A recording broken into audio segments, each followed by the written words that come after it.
Hello दोस्तों, नमस्कार। आज के इस नए वीडियो में आप लोगों का स्वागत है। दोस्तों, आज की इस वीडियो में हम लोग बात करने वाले हैं ह्यूमन डाइजेस्टिव सिस्टम, जिसका हिंदी होता है मानव पाचन तंत्र। मैं आपको पहले ही बताता हूँ वीडियो स्किप करने से पहले कि लंबा वीडियो देख के आपको स्किप नहीं करना है। एंड सबसे पहले अगर आप 11th 10th 9th एंड जो भी बायोलॉजी से संबंधित एंड आप ये क्लास में नहीं हैं और आप अपने शरीर के पाचन सिस्टम के बारे में जानना चाहते हैं तो ये वीडियो आपके लिए काफ़ी इम्पोर्टेंट होने वाली है। ठीक है, सो लेट्स गो, हम लोग स्टार्ट करते हैं। सो दोस्तों, सबसे पहली चीज़ की वीडियो को आपको केयरफुली वॉच करनी है पूरा, मतलब कि और ध्यान से मेरी बातों को यहाँ पे सुननी है। ठीक है, तो देखिए आज की इस वीडियो में जो हम लोग बात करेंगे वो है पाचन तंत्र। तो पाचन तंत्र का हिंदी आपका मानव पाचन तंत्र होता है और उसका जो इंग्लिश होता है ह्यूमन डाइजेस्टिव सिस्टम होता है। तो देखिए सबसे पहले कि हम लोग ह्यूमन डाइजेस्टिव सिस्टम को दो भागों में बांट देते हैं। ठीक है, क्योंकि अभी अगर बात करें तो मानव पाचन तंत्र किसे कहेंगे। सो देखिए कि जो भोजन को अंतर्ग्रहण किए, क्या किए, भोजन को ग्रहण करके उसका पाचन करके उसको विखंडित करके तोड़ के एंड उससे जो हमें एनर्जी मिलता है उसका अवशोषण कर देंगे। इसी प्रक्रिया को, पूरे प्रक्रिया को क्या बोलेंगे, मानव पाचन तंत्र, ह्यूमन डाइजेस्टिव सिस्टम बोलते हैं। ठीक है, सो इसे दो भागों में बांटा जाता है और दो भाग ही मिलकर ह्यूमन डाइजेस्टिव सिस्टम का निर्माण करते हैं। सो सबसे पहला है हमारा आहार नाल। क्या है आहार नाल? इसको एलिमेंट्री कैनल कहते हैं। क्या कहते हैं? Alimentary canal. फर्स्ट भाग का नाम आहार नाल एंड सेकंड भाग हमारा है पाचन ग्रंथि। क्या है? पाचन ग्रंथि, जिसको सहायक पाचन ग्रंथि भी बोल सकते हैं।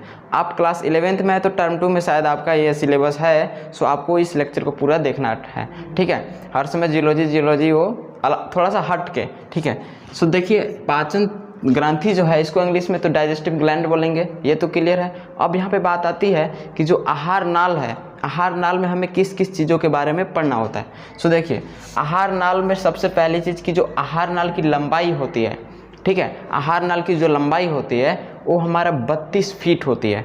कितनी फीट होती है?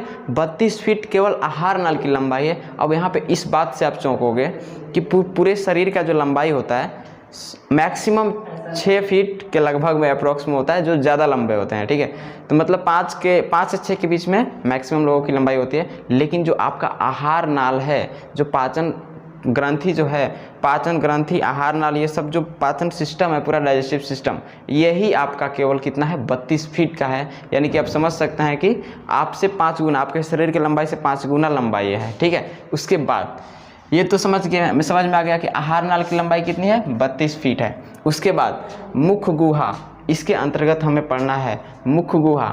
उसके बाद ग्रसिका पढ़ना है। उसके बाद अमाशय, छोटी आंत, बड़ी आंत, मलद्वार। इसीलिए वीडियो काफ़ी लंबा होने वाला है। मुख गुहा पढ़ना है, ग्रसिका पढ़ना है, अमाशय पढ़ना है तथा छोटी आंत, बड़ी आंत और मलद्वार। इन चीज़ों को याद रखना है स्टेप बाय स्टेप एंड आप इसे नोट भी कीजिएगा, पहले समझ सकते हैं। उसके बाद अगर पाचक ग्रंथि की बात करें, डाइजेस्टिव ग्लैंड की बात करें, तो उसमें हमारा जो पाचन सिस्टम में जो हमारा सहायता प्रदान करने वाले हैं, सबसे पहले लार ग्रंथि आते हैं। क्या आते हैं? लार ग्रंथि। एंड सेकंड में आते हैं यकृत, जिसको इंग्लिश में लीवर बोला जाता है। एंड नेक्स्ट पित्ताशय। फोर्थ नंबर पे अग्न्याशय आते हैं। ठीक है, एंड लास्ट में आंत्रस आते हैं, तो उसे हम कोई ग्लैंड के रूप में नहीं लेते हैं। ठीक है, तो चलिए पहला हमें क्या पढ़ना होगा? मुख गुहा पढ़ना होगा। क्या पढ़ना होगा? मुख गुहा। मुख गुहा को इंग्लिश में बक्कल कैविटी कहते हैं। क्या कहते हैं? बक्कल कैविटी कहते हैं। सबसे पहली चीज़ कि मुख गुहा के अगर बारे में हम लोग जानना चाहेंगे तो मुख गुहा में भी 3 से 4 चीज़ें आती है। यानी कि मुख गुहा पहले होती क्या है? ठीक है, मुख गुहा होती क्या है? तो मुख गुहा जो है ना, इसे आप ध्यान देना कि आपका जो मुख है, जो आपका मुंह है, इसमें देखिए कि इसके अंतर्गत क्या है। अपने मुंह को एक बार फाड़ लीजिए और देखिए क्या है। तो क्या होगा? पहली चीज़ आपका दांत है। पहली चीज़ क्या है? दांत आपको नजर आएगा। मुंह थोड़ा सा भी खुलता है, पहले दांत ही नजर आता है। उसके बाद जीभ है ना, दांत है, जीभ है। उसके बाद क्या है? उसके बाद क्या है? आपका लार ग्रंथि है, जो कि आप देख नहीं पाते हो, मुंह खोलते ही लार टपकने लगता है इस टाइप से। ठीक है, उसके बाद बहुत ही वीडियो इंटरेस्टिंग होने वाला है एंड आगे आपको मतलब इतना जेन्युइन तरीके से आपको मैं समझा दूंगा कि आप ऐसा मतलब सोच के वीडियो पे क्लिक भी नहीं किए होगे, ठीक है। उसके बाद चलिए इसमें क्या पढ़ना है, हमें जीभ पढ़ना है, लार ग्रंथि पढ़ना है और दांत पढ़ना है। सबसे पहले इन चीज़ों की भूमिका समझिए कि पाचन में इन चीज़ों की भूमिका क्या है। जो सबसे पहली चीज़ लार है, जीभ है। जीभ को इंग्लिश में टंग कहते हैं। अब टंग जो है हमारे पाचन में ये सहायक किस प्रकार से है ना, टंग में। तो टंग है कि आप जो जीभ है उसका कार्य आप समझ सकते हो कि जीभ का कार्य क्या है, किसी भी चीज़ों का, किसी भी भोजन का टेस्ट लेना, किसी भी चीज़, किसी भी पदार्थ का क्या करना, टेस्ट लेना, ठीक है, या उसे उलटना पलटना। टेस्ट लेना एंड उसे क्या उलटना पलटना मेरा जीभ का कार्य होता है। सो इसका तो इतना ही काम है, बाकी इससे उतना कोई रिलेटेड नहीं है। इसलिए हम लोग यहाँ पे जीभ को कट करेंगे, यानी कि जीभ को नहीं पढ़ेंगे। बट हाँ, पाचन में सहायक है इसीलिए जीभ को ऐड कर रहे हैं, क्योंकि उलटता पलटता है भोजन को, ठीक है, इसलिए इसे भी हमें ऐड करना ही होगा। उसके बाद जो हमारा सेकंड है वो है लार ग्रंथि। तो चलिए आज के लार ग्रंथि को हम लोग अभी बहुत ही अच्छे तरीके से इसको क्लियर करते हैं। सो देखिए लार ग्रंथि को क्या बोलेंगे, लार ग्रंथि को क्या बोलेंगे। उसके बाद भी यहाँ पे है दांत। क्या है, दांत। लार ग्रंथि के बाद क्या है, दांत। तो सबसे पहले हम लोग पढ़ते हैं लार ग्रंथि। लार ग्रंथि को पढ़ने से पहले आपको पता होगा कि मुंह में जो प्रतिदिन लार का जो श्रावण है, यानी कि प्रतिदिन लार हमारे जो मुंह में निकलता है वो 1 से 1.5 लीटर के अप्रोक्स में लार निकलता है, ठीक है। लार निकलता है कितना, 1 से 1.5 लीटर, 1 से 1.5 लीटर। आप ये भी जानकर चौंक जाओगे कि अगर आप सिंपल हो, अगर आप क्लास 11th में हो तब तो सही है, 9th में 10th में हो तब तो सही है, लेकिन अगर आप उन क्लासेज में नहीं हैं तो अब आप चौंक जाओगे यदि आपको इन चीज़ों के बारे में नॉलेज नहीं है तो, कि एक दिन में जो मेरा मुख है उससे, मुख गुहा है उसमें टोटल 1 से 1.5 लीटर लार स्रावित होते हैं, ठीक है। अब जो ये लार होते हैं ये 3 चीज़, लार ग्रंथि को स्रावित करने का मशीन होता है, ठीक है, उसको लार ग्रंथि कहते हैं, लार ग्रंथि। उसके बाद ये लार में 3 चीज़ होती है। पहला चीज़ लार क्या है, एंजाइम है। क्या है, एंजाइम। आपको मैं बता दूं कि एंजाइम ये क्या है, किसी भी चीज़ों के जैव उत्प्रेरक पदार्थ, शरीर में पाए जाने वाले जितने भी जैव उत्प्रेरक पदार्थ हैं, मतलब एक उत्प्रेरक हैं। एंजाइम क्या है, एक उत्प्रेरक है, किसी भी चीज़ को एक्टिव करने के लिए, उत्प्रेरित करने के लिए क्या है, ये कारक होता है। पहला है आपका लाइसोजाइम, उसके बाद सेकंड है आपका टाइलिन, उसके बाद है म्यूलिन। क्या है, लाइसोजाइम, टाइलिन एंड म्यूलिन। ये लार के प्रकार हैं, मतलब लार में 3 प्रकार के एंजाइम पाए जाते हैं। अब आपको एक चीज़ हम बताते हैं कि जो लाइसोजाइम है, ध्यान से बातों को समझना है यहाँ पे कि जो लाइसोजाइम है फ्रेंड्स, ये क्या काम करता है। जो लाइसोजाइम है शरीर में देखिएगा कि जितने भी कीटाणु, वायरस, बैक्टीरिया, जितने भी चीज़ अगर मुंह में चले जाते हैं भोजन के द्वारा, तो वो उसको मारने का काम कौन करेगा, लाइसोजाइम। यानी कि क्या इसका मतलब हो सकता है कि ये कीटाणु जीवाणु को ये क्या करता है, मारने का कार्य करता है। जैसे देखिएगा कि छोटा बच्चा होता है, ठीक है, छोटा बच्चा को आप देख सकते हैं कि क्या करता है, कभी कभी देखिएगा छोटन में कूड़ा कचरा जो भी जौने पाया उसी को मुँह में खाने लगेगा, मिट्टी उठाया मिट्टी खाने लगेगा कहीं पर उसको खिलौना मिल गया, जैसे कि आप देख सकते हैं यहाँ पे, जैसे उसको खेलने के लिए आप ये बैट बॉल दे सकते हैं, इसी को लगेगा काटने चबाने लगता है, इस टाइप से, ठीक है। तो यहाँ पे ऐसी परिस्थिति आती है। लेकिन हाँ, ये अगर वो काटेगा तो ये किसी भी तरीके से स्वस्थ नहीं है, ठीक है। अगर इसे कहीं पे फेंक दिया जाए तो इसमें वायरस, बैक्टीरिया सारे कुछ होते हैं, ठीक है। तो इस तरीके से उन सभी चीज़ों को मुंह में लगाएगा तो लार तो है 1 से 1.5 लीटर निकल रहा है, 1 से 1.5 लीटर जो लार निकलेगा तो वो क्या करेगा, पदार्थ से चिपकेगा, उसका वायरस और बैक्टीरिया क्या हो जाएगा, शरीर में आने लगेगा।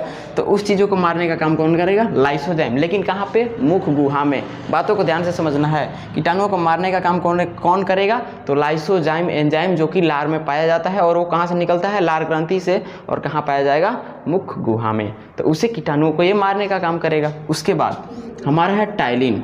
टाइलिन देखिए लार ग्रंथि से सबसे ज़्यादा मात्रा में निकलने वाला एंजाइम टाइलिन होता है, ठीक है। और ये टाइलिन क्या करेगा भाई साहब, देखिए अगर आप भोजन खाते हैं तो उसमें जितने भी कार्बोहाइड्रेट भोजन होते हैं, ठीक है, क्या होते हैं, जितने भी स्टार्च होते हैं उसको शर्करा में बदल देगा। जैसे आपने रोटी खाया, अब आपको क्या करना है कि जैसे क्या बोला जाता है कि 25 मिनट तक भोजन को खाना चाहिए, उतना बार 32 बार चबाना चाहिए, ठीक है। तो देखिए इस चीज़ों के बारे में हम थोड़ा सा यहाँ पे बोलना चाहेंगे कि अगर आप किसी रोटी को चबाते हैं, उसको इतना चबाइए कि यहाँ पे एक चीज़ है कि कभी भी भोजन को पीना चाहिए। बायोलॉजी के अनुसार भोजन को पीना चाहिए एंड पानी को खाना चाहिए। ऐसा क्यों, क्योंकि भोजन है जितना मुंह में हम लोग टुकड़ा कर सकते हैं, क्योंकि मुंह मेरा मशीन है, मेरा अधिकार केवल मुंह तक ही है, अंदर में क्या हो रहा है उस चीज़ पे हमारा कोई कंट्रोल नहीं होता है, ठीक है। तो मुंह में जितना होना चाहिए उस चीज़ों को हम उतना टुकड़ा कर सकते हैं। तो नीचे मेरा सिंपल रहेगा, नीचे वाले के बारे में भी पढ़ने वाले हैं। तो टाइलिन जो टाइलिन है, जैसे रोटी को चबाइएगा तो स्टार्च, जो रोटी होता है उसमें तो स्टार्च होता है, क्या होता है, स्टार्च होता है। स्टार्च को ये किस चीज़ में बदलेगा, शर्करा में। टाइलिन मिलकर उसको टुकड़े टुकड़े करने में उसको मदद करेगा, तो किस चीज़ में बदल देगा, शर्करा में बदल देगा। अब देखिए शर्करा में बदलने के दौरान, शर्करा क्या होता है, चीनी, मीठा, है ना। तो रोटी को अगर आप लंबे समय तक 5 मिनट तक चबा कर देखना, एक्सपेरिमेंटल चीज़ है, बायोलॉजी एक्सपेरिमेंटल है, तो उसे आप 5 मिनट तक चबा कर देखना, आपको मीठा का रियलाइज होगा, मीठा का रियलाइजेशन होगा, ठीक है। ये चीज़ हो गया टाइलिन। लाइसोजाइम कीटाणु को मारा, टाइलिन स्टार को शर्करा में बदल दिया। उसके बाद दोस्तों बन गया म्यूलिन। अब म्यूलिन क्या है, अगर आपको कोई बोल दिया जाए सूखी रोटी खाने के लिए, तो सूखी रोटी आप नहीं खा सकते हो, है ना। तो उसको क्या करना चाहिए, पानी में या तो भिगो देंगे, या अगर मान लीजिए कि आपको इस परिस्थिति में रखा गया है कि केवल आपको सूखी रोटी मिल रहा है, तो अगर आप उसे मुंह में डालते हो तो उससे क्या होगा, आपको सूखा सूखा सा महसूस होगा। लेकिन उसको भी यहाँ पे सारा कुछ इंतजाम है, क्योंकि बॉडी एक मशीन है, ठीक है। तो म्यूलिन करेगा कि भोजन को चिपचिपा बनाने में ये लार मदद करता है। क्या करता है, भोजन को चिपचिपा बनाने में ये लार मदद करेगा। तो तीनों लार ग्रंथि से, एक लार ग्रंथि से आपको निकलने वाले 3 एंजाइम हुए। फर्स्ट को लाइसोजाइम, सेकंड को टाइलिन एंड थर्ड को म्यूलिन कहते हैं। तो लाइसोजाइम जो है कीटाणुओं को मारेगा, एंड टाइलिन जो है स्टार्च शर्करा को मतलब स्टार्च को शर्करा में बदल देगा। मतलब कि भोजन का पाचन में मुख्य भूमिका हमारा क्या है, टाइलिन। एंड आपका 1 नंबर में ये भी सवाल पूछ सकता है कि लार में पाए जाने वाले एंजाइम का नाम लिखें। तो आपको इन चीज़ों के बारे में जिक्र नहीं करना है, लाइसोजाइम म्यूलिन के बारे में जब 11th वाले होंगे तब तो जिक्र करना ही पड़ेगा, लेकिन 10th लेवल में आपको केवल टाइलिन बताना है, क्योंकि 10th में केवल टाइलिन ही है, ठीक है। तो शर्करा, स्टार्च को शर्करा, और म्यूलिन भोजन को चिपचिपा बनाने का वर्क करता है। क्या करता है, चिपचिपा, ठीक है। इतना कंटेंट आई होप दैट आपको क्लियर हो गया होगा। एंड चलिए नेक्स्ट हम लोग बढ़ते हैं कि एक आप लोगों से सुना होगा गलसुआ बीमारी। ये क्या है भाई साहब, जैसे पट्टी ऐसे होता है, पट्टी, एक पट्टी सफ़ेद कलर का होता है, चरकोन होता है, ठीक है, वो मतलब वर्गाकार होता है, सफ़ेद कलर का पट्टी, और ऐसे लगा दिया जाता है। कब, उसको कहते हैं गिल्टी कहते हैं। क्या कहते हैं, गिल्टी, ऐसे लगाया जाता है। वो क्या है, उसका मतलब क्या है, जब कभी भी एक सबसे बड़ा लार में ग्रंथि पाया जाता है, उस ग्रंथि को कहते हैं पैरोटिड ग्रंथि। क्या कहते हैं, पैरोटिड ग्रंथि। लार में पाए जाने वाले सबसे बड़े ग्रंथि का नाम क्या है, पैरोटिड ग्रंथि। हालांकि लार ग्रंथि तो है ही, लेकिन लार ग्रंथि भी 3 प्रकार के होते हैं, उसका जिक्र इसमें नहीं किया गया है। लेकिन जो 3 प्रकार के लार ग्रंथि का जो प्रकार है, सबसे बड़ा प्रकार, उसे पैरोटिड ग्रंथि कहते हैं। तो पैरोटिड ग्रंथि अगर वायरस द्वारा संक्रमित हो जाता है, एक बार और, कि अगर पैरोटिड ग्रंथि किसी भी विषाणु यानी कि वायरस, उसके द्वारा अगर इन्फेक्टेड हो गया, संक्रमित हो गया, तो हमें गलसुआ बीमारी का सामना करना पड़ता है, अर्थात वहाँ पे गिल्टी हो जाता है। तो हमें पट्टी लगाया जाता है, गर्म पट्टी जिसको बोलते हैं, पानी में, इसे गर्म पानी से धोकर उसको लगाया जाता है। कुछ ही दिन में, 15 दिन ज़्यादा तक वो सही हो जाता है। मतलब कि जो वायरस इन्फेक्टेड था वो खत्म हो जाता है, असंक्रमित हो जाएगा, ठीक है। अब चलिए नंबर 2, दांत। आई होप दैट आपको जो मुख गुहा में लार ग्रंथि होगा उसको क्लियर आप समझ पाए होंगे, ठीक है। सो अभी तक इतना समझने के बाद लाइक तो किए बिना रहना नहीं आपको, एंड चैनल को जल्दी से सब्सक्राइब कीजिए, ठीक है। एंड नेक्स्ट हमारा क्या है, दांत। इसको इंग्लिश में टीथ कहते हैं। दांत को इंग्लिश में क्या कहते हैं, टीथ कहते हैं। और दांतों की संख्या शरीर में कितनी होती है, तो 32 होती है। एक वयस्क मानव में दांतों की संख्या 32 होती है। And the study of teeth is called odontology. मतलब कि दांतों के अध्ययन को हम ओडोंटोलॉजी कहते हैं। एक बार और, कि दांतों के अध्ययन को हम ओडोंटोलॉजी कहते हैं। कंप्लीट। उसके बाद जो दांत होते हैं वो 4 प्रकार के होते हैं। दांत जो होते हैं वो 4 प्रकार के होते हैं। सबसे पहली चीज़ कृतक। नंबर 1 में दांतों का प्रकार में क्या होता है, कृतक। इसका इंग्लिश इंसीजर होता है। इंसीजर मतलब आप समझ सकते हैं, सीजर का नाम आप लोगों ने सुना होगा, उसका मतलब कैंची होता है। तो जो ये है क्या, जो कृतक है ये काटने का काम करता है। कृतक मतलब डायरेक्ट इसका काम क्या है, काटने का। मतलब किसी भी भोजन को अगर हम लेते हैं तो काटते हैं, ठीक है। और इस दांत को हम लोग नॉइज टीथ कहते हैं, मतलब नोज टीथ कहते हैं, नोज नॉइज नहीं। तो नोज मतलब होता है नाक, नाक के जस्ट नीचे वाले दांत को हम लोग क्या बोलेंगे, इंसीजर बोलेंगे, यानी कि कृतक बोलेंगे। एंड सेकंड वाले को हम लोग बोलते हैं रदनक। क्या बोलेंगे, रदनक। इसको इंग्लिश में कैनिन कहते हैं। क्या कहते हैं, canine. Incisor canine, incisor canine, कृतक रदनक, कृतक रदनक। अभी तक दो चीज़ के बारे में हम लोग पढ़े हैं। इसको आई टीथ कहते हैं। क्या कहते हैं, आई टीथ। आँख जो है ना, आँख के जस्ट नीचे वाले दांत को क्या बोलेंगे, आई टीथ कहते हैं। क्या कहते हैं, आई टीथ। अब उसके बाद नंबर 3 पे होता है अग्रचोर्णक। इसको प्री मोलर कहते हैं। क्या कहते हैं, प्री मोलर। इसका हिंदी क्या हुआ, अग्रचोर्णक। इंग्लिश क्या हुआ, प्री मोलर, प्री मोलर। उसके बाद एक होता है चोर्णक। इसको जो प्री मोलर है उसको चीक टीथ कहता है, यानी कि जो गाल है, गाल के नीचे वाले दांत को क्या बोलेंगे, प्री मोलर, अग्रचोर्णक। उसके बाद चवर्णक है, इसका इंग्लिश होता है मोलर। इसको विजडम टीथ कहते हैं। क्या कहते हैं, विजडम टीथ, जो कि एकदम आंतरिक में पाया जाता है, ठीक है। अब इन दांतों की संख्या की अगर बात करें हम, तो देखिए 4 ऊपर और 4 नीचे, 4 ऊपर और 4 नीचे, कितना हो गया, 8। तो कृतक जो मेरा था इंसीजर, वो कितना हुआ, 4 और 4 8 हो गया, ठीक है। उसके बाद जो कैनिन था मेरे पास रदनक, उसका 2 + 2 यानी कि 2 ऊपर 2 नीचे, जोड़ा की बात कर रहे हैं, ठीक है, 2 जोड़ा ऊपर। तो ये दांतों की संख्या है टोटल। तो यहाँ पे कितना हुआ, 2 ऊपर 2 नीचे, तो कितना हुआ 4, और 4 ऊपर जो प्री मोलर है, 4 ऊपर 4 नीचे, कितना हो गया 8, और ये 6 ऊपर 6 नीचे, कितना हो गया टोटल 12। इन सभी को ऐड करेंगे, 8 4 कितना हो गया 12, और 8 कितना हो गया 20, और 12 कितना हो गया 32। तो वयस्क मानव में दांतों की संख्या कितनी होती है, 32, कंप्लीट। उसके बाद देखिए ध्यान से कि अब आता है दांत फॉर्मूला। क्या है, दंत सूत्र, डेंटल फॉर्मूला इसे हम लोग बोलते हैं। इस चीज़ों को ध्यान से आपको समझना है। सबसे पहली चीज़ कि आप 11th में है तो ये दंत फॉर्मूला, डेंटल फॉर्मूला का आपको आने वाला है उपयोग। तो देखिए दांत फॉर्मूला होता है 2123। क्या होता है, 2123 बट्टे 2123, 2123 बट्टे 2123। इसको याद रखने का, 2123, 2123/2123, 2123/2123, 2123/2123, 2123/2123, कंप्लीट। इतना याद हो गया। जैसे जैसे हम बोल रहे हैं अगर रिपीट भी करोगे फिर भी याद हो जाएगा, ठीक है। उसके बाद ये पहली चीज़ कि ये फॉर्मूला बना कैसे, है ना। देखिए ध्यान दीजिएगा, ये 2 ऊपर का था और ये 2 नीचे का था। ये जो 4 था ऊपर का दांत था इंसीजर का, और ये 1 4 नीचे का है। तो इसका हाफ हम लोग फॉर्मूला में उपयोग करते हैं। अगर इसे हम लोग जोड़ेंगे तो सेम टू सेम ऐसे भी हो जाएगा। यहाँ पे देखिए कि 2 ऊपर 2 नीचे, तो इसका हाफ कितना हो गया, 1 और 1, 1 और 1।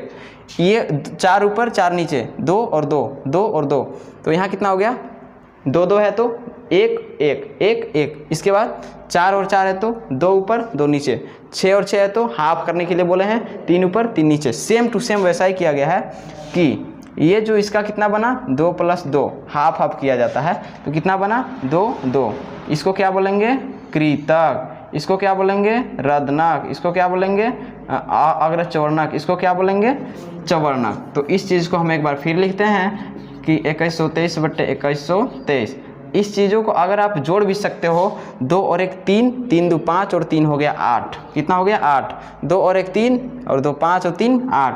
तो 8 और 8 को ऐड करोगे तो आपके पास 16 ही हो गया। तो इसका हम मल्टीप्लाई 2 कर देंगे तो 16 दूना 32, कंप्लीट हो गया, ठीक है। इस टाइप से होता है। चलिए, आई होप दैट आपको डेंटल फार्मूला समझ में आ गया होगा। अब बात आती है यहाँ पे दूध का दांत क्या होता है। दूध का दांत देखिए, जैसे ही बच्चा जन्म लेता है, बच्चा जन्म लेने के बाद उसका धीरे धीरे दांतों का आना स्टार्ट हो जाता है। 1 साल जाते जाते तक उसका दूध का दांत आना स्टार्ट हो जाता है और सारा दांत आ जाते हैं, ठीक है। उसके बाद क्या होता है, उसके उम्र 12 साल होते होते तक, उसका उम्र 12 साल होते होते तक वो क्या करता है, 12 साल होते होते तक उसका जो कंडीशन है वो क्या हो जाता है कि दूध का दांत आराम आराम से टूटने लगेगा, बीच में खोड़ा हो जाएगा, बीच बीच में लड़ने लगेगा। ये वो दांत कहाँ गया है, तो दांत खत्म हो गया तो बूढ़ा आ गया, लड़ने लगता है आपस में, ठीक है, इस टाइप से।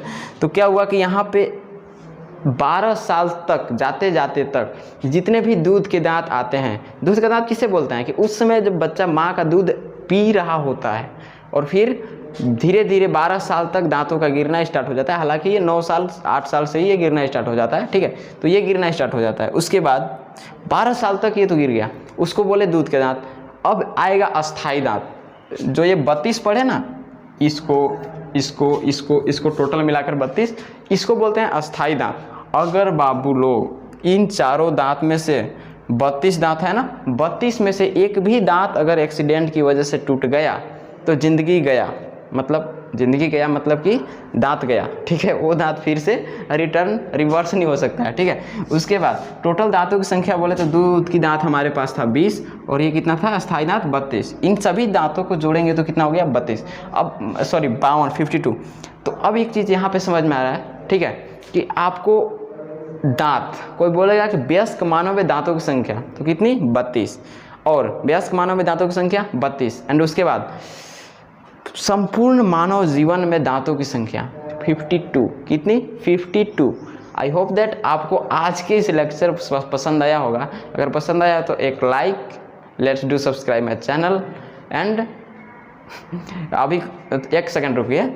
इस चीज़ों को पार्ट 1 में कंप्लीट किया मैंने, लेकिन लाइव क्लासेस नहीं था, प्रीमियर किया जा रहा है, रिकॉर्डेड क्लासेस है, इसीलिए आपको इतना ही चीज़ों के बारे में आज की इस वीडियो में संपूर्ण नॉलेज मिला। अगर इस टॉपिक के बारे में और भी कोई डाउट है तो आप कमेंट डाउन करो, कमेंट का भी मैं रिप्लाई दे सकता हूँ, ठीक है।